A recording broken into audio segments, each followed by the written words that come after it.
Waikiria Prison is set to be upgraded, although it's not going to be the 3,000 mega prison that the previous government had in mind. Currently, the prison holds 650 prisoners, but under the government's new plan, Waikiria will have 500 high-security beds with an additional 100 beds in a mental health facility.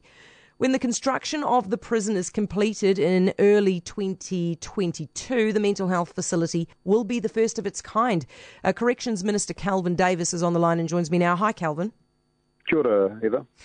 You've scrapped this mega prison. What are you going to do if the prison population keeps on rising and you end up not having enough beds?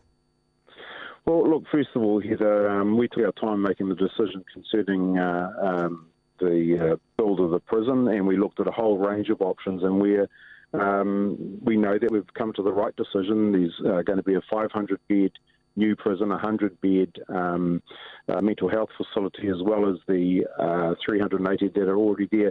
The full facility will be around 980 bed spaces. Look, and we've got a suite of initiatives I also laid out in the speech around improving court services, improving housing opportunities, and in total there'll be something like 1,900. Okay, but what are you going to do if you have just lost well over 2,400 space for 2,400 beds you've lost? What are you going to do if the prison population keeps rising and you need more beds and you haven't got them? No, look, we're confident we will have. The justice sector reforms are also targeting 1,000 beds. So, look, we do have plans there. If the prison population continues to rise, then they're not pretty plans. But like I say, what are they? The Corrections has looked at options, talking about what we need to do. Like I say, they're not ugly, but they could be mattresses on floors and things like that. But look, we're not expecting that to happen. Well, you might not be, Minister. You might not be expecting that to happen, but your briefing as an incoming minister told you that the prison population was going to soar to 12,000 by 2026.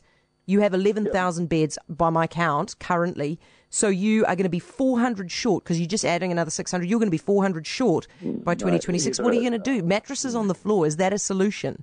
No. I have said that the initiatives that I outlined today will increase the capacity by 1,900 beds, plus the justice sector reforms are looking at another 1,000. Which means you're putting 1,000 people out of prison. Is that what you're talking about? No, not at all, Heather. Look, this is what I'm saying. This is just the start of what we're doing. And people need to understand that there will be more initiatives looked at, but we have looked at all the options, and this is the beginning of the options that we're looking at. We've given ourselves 15 years to reduce the prison population by 30%. It will take all of those 15 years in order to do this. This is the start. Minister, mattresses on the floor. At what stage, at what prison population do we get to mattresses on the floor? Heather, we don't think that we're going to get to that stage, and that's what I said, that at the moment there's double bunking. I know, but you said that that's your contingency plan. No, well, look, what I've said is that the Corrections has a range of options in case we get to that, but we're not expecting to get to that, and we believe that the initiatives that we're implementing will start to reduce the prison population, and we won't get to the contingency plans that Corrections had, not just for our government, but the contingency plans that they had for the previous government as well. Look, I understand what you're saying is you don't expect to get to this number, but what I'm asking you is when we get to the stage that we have to put mattresses on the floor, how big is the prison population then? No, Heather, I'm saying that we're not going to get to the stage, but every prison system, every prison network in the world would have contingency plans in case things did happen. But what we're doing is we're reducing the prison population, Heather. All right. Look, I like this prison. I like the fact you're not building a mega prison. I prefer the fact that you're putting in 100 beds for the mental health facility. But the problem is that it looks like you guys are going soft on criminals as a Labour government, and it looks like you're letting baddies out. What are you going to do about that? I don't know how you can say that we're going to build a prison. We're helping people who have mental health issues.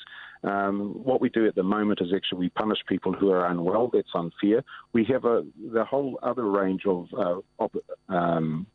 initiatives, such as the housing. There are some over 300 people in prisons at the moment who would be out on parole, but for the fact they don't have a suitable address to be paroled to. So, we're looking at alternatives. These are people that would be out of prison except for the fact they don't have a suitable address. We're not letting out hardened criminals, as you're implying. Those people who should be in prison will still be in prison. But we've got to look at all the other options, and we've also got to look at stopping people coming in the prison pipeline in the first instance. All right, Minister. The Chief Science Advisor yesterday just released the report saying we've got to stop people going from school to prison.